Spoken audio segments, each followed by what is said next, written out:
พี่น้องโรงแรมที่เขาพักเมื่อคืนนี้พ่อใหญ่ลืมกุญแจพ่อใหญ่ลืมกุญแจน่ะเสียแดงไปเลยมาหรือกุญแจรถตัวเสียวของไปใส่รถไว้เสียวของไปใส่รถไว้เราสิพากันเข้าไปแอร์พอร์ตไปสนามบินนะพี่น้องลืมกุญแจเปิดประตูรถบ่ได้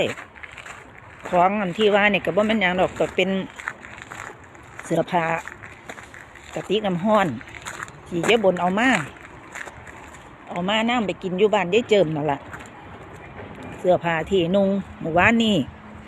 ก็เปลี่ยนออกแล้วก็จะให้เราขึ้นเมื่อเอาไปซักไว้พี่น้องเอ้ยร้านจอดรถของโรงแรม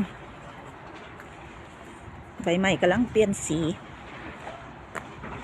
ยายบนกับพ่อใหญ่สิพากันไปรถบัสเด้ไปรถบัสอยู่ติงตอง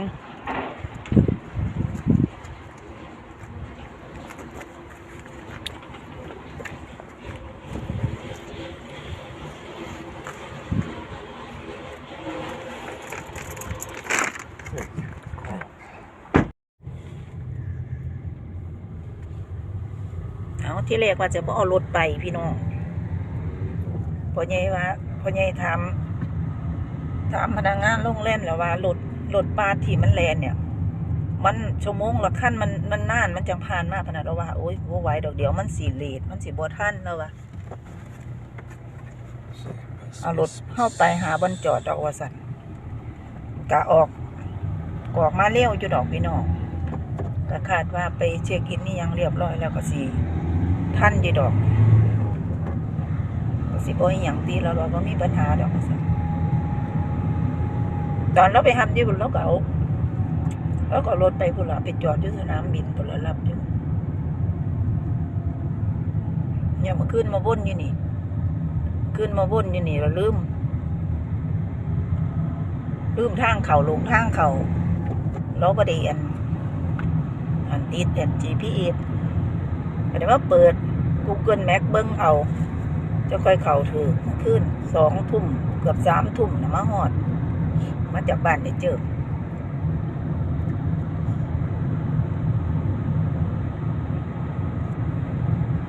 เดี๋ยวหอดสนามบินจังหวะกันพี่น้องวันนี้เป็นมื้อสุดท้ายสำหรับการอยู่กับพ่อใหญ่แล้วปีหน้าฟ้าไหมก็จังพอกันเด้อฮักนะสวีเดนฮักนะทุกคนฮักFCอยู่สวีเดนนำนะคะที่ค่อยโทรถามไทยค่อยเป็นกำลังใจแนะนำนู่นนี่นั่นให้กับยายบุญเนาะขอบคุณหลายๆเดี๋ยวไปฮอดสนามบินจังคอยว่ากันอีกเทีนึงฮอดบ้านก็สิเป็นตี 5:50%เครื่องลงนะพี่น้องถ้ามันบ่เลทถ้ามันบ่อีหยังเนาะประมาณนั้นเนาะอีตนพ่อใหญ่อีดอกนั่งก็โอ้ยเสียไปแล้วแว่นตายังอยู่ใส่ละคือบ่เห็นใส่บัดนี้หลงหน้าลืมหลังคิดหลายลืมหอดกุญแจรถไว้ในห้องเช็คเอาเรียบร้อยแล้วเอาคีย์การ์ดเอายังให้เขาคืนให้เขาเบิดแล้วมาเปิดรถบ่มีเป็นกุญแจเปิดรถลืมใบไต่บอกอยู่ข้างเตียงนอนพี่น้องโอ๊ยไปขึ้นไปเอาตัวแล้วก็ได้เบอร์แล้วคิดหลายทำงานกับพี่น้องเอ้ยจ้าพี่น้องป้องไปนี่บุญเช็คอินเรียบร้อยแล้วนะคะตอนนี้รอจะเช็คตัวเช็คตัวเครื่องบินอีกรอบนึงแล้วก็จะได้ขึ้นเครื่องก็จอดทาแล้วยังเครื่องเข้ามาจอดทาแล้วไปนะนี่เขาต้องเขาลู่นี่เนี่ยนี่เขาลู่นี่เครื่องมาจอดทาแล้วแต่ว่ายังมาท่านไหนมีผู้โดยสารยังว่ามีเจ้าหน้าที่มาเช็คตัวพี่น้องเดี๋ยวก็จะได้พากันขึ้นเครื่องบ่าย2:30มันมาเฮาอันนี้กับน้องๆล้านมาจากไทยเฮาคือกันล่ะพากันมาเยี่ยมแม่แล้วก็มาเก็บผลไม้พร้อมก็โศกมันกลับไปแน่อยู่แต่ปีนี้บ่สมมาพาควันปานใด ราคาถึงแห้งสั่นจังได้ก็สู่ปีหน้าฟ้าใหม่มาใหม่นี่ก็คือ สถานที่เนาะพี่น้องเนาะสนามบินสต็อกโฮล์มเครื่องบ่หลายคนกับบ่หลายพี่น้องคนกับบ่หลายหรอกแต่กะเนี่ยไปไทยเนี่ยก็รู้สึกว่าจะเป็นคนที่เพิ่นมาเก็บผลไม้ซะหลายกว่าเนาะได้ลูกบนเครื่องจอดนี่60เท่าไหร่6666 F66เนี่ยบอลเช็คตัวเจ้าหน้าที่บ่ทันมาจักไล่ได้บุญกับมะนางถ่ายมีแต่คนให้ห้าวละพ่อใหญ่กะกลับเรียบร้อยแล้วล่ะพ่อใหญ่กลับไปแล้วก็สิถึงบ้านก็สิค่ำสิเดึกตื่นติคิดว่า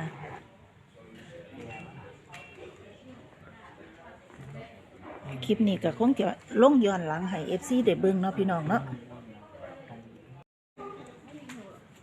ถึงบ้านเฮาก็สิเครื่องลงนะคะเครื่องลง6 โมงละตี 5:50พี่น้องตี 5:50เครื่องจะลงที่สนามบินสุวรรณภูมิถามว่าญี่ปุ่นสิไปยังในโตแบบนี้ญี่ปุ่นเราจะไปพักอยู่กับเพื่อนจักมือหนึ่งนะคะวันที่ 1วันที่ 2ญี่ปุ่นจังสิกลับบ้านพี่น้องวันที่ 2ญี่ปุ่นจังสิกลับบ้านกับโคราชบ้านเองพุ่นละเดี๋ยวเจอกันอยู่บ้านบอนเดอร์คลิปนี้อาจจะลงน้ำคนนะพี่น้องเนาะขอบคุณหลายๆเด้อสำหรับผู้ที่เป็นห่วงเป็นใยเนาะค่ะขอบคุณมากมาย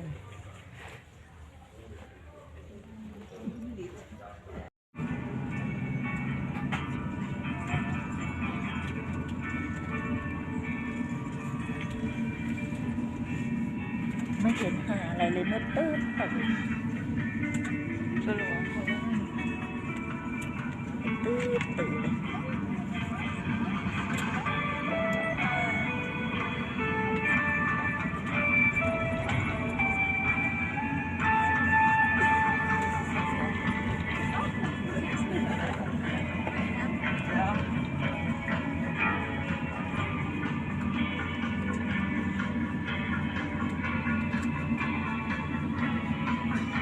ลงวิดีโอสวยนะเนี่ยนะอยู่ในลำเรือไง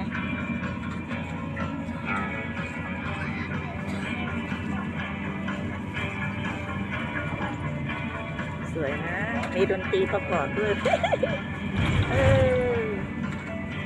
ถึงเมืองไทยแล้วค่ะถึงเมืองไทยก็ต้อนรับด้วยน้องฝนเลยคิดว่านะว่าเราถ่ายนี่มันเป็นสีม่วงเลยอ่ะมันเป็นสีเครื่องบินเลยอ่ะนะสวยดีป่ะพี่น้องเยี่ยมหอดเมืองไทยแล้วค่ะเครื่องบินกำลังจะลงที่สนามบินสุวรรณภูมิแล้วเดินทางปลอดภัยแล้วนะคะทุกคนขอบคุณ FC หลายๆด้วยค่ะเด้อขอบคุณ FC ที่รอลุ้นและให้กำลังใจนะคะให้กำลังใจอวยพรให้ญี่ปุ่นเดินทางปลอดภัยถึงจุดหมายโดยสวัสดิภาพตอนนี้เครื่องกำลังจะลงแล้วค่ะถึงสนามบินสุวรรณภูมิประเทศไทยเรียบร้อยค่ะอันนี้ก็ถึงตอนหัวเราะก็หัวเราะอยู่นั่นแหละพระเอกนี่ก็ได้ยังจอดแล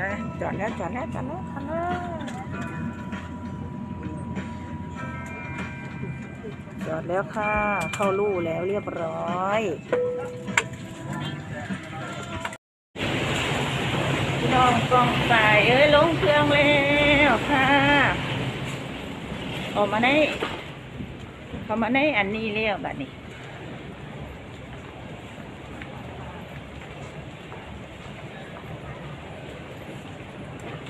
คนหลายครับลูกเรือผู้โดยสารเต็มคือ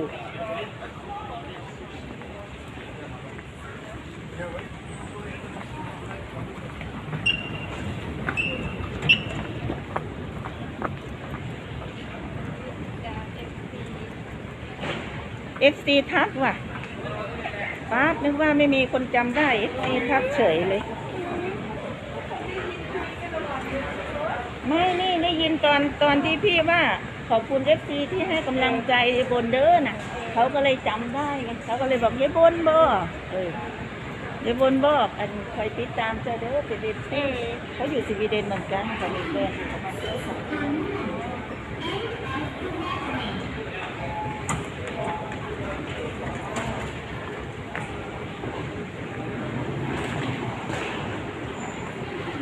ป๊าดเราจะไม่เข้าแถวประทับนี่นะอันทะลึ่งนี่นะ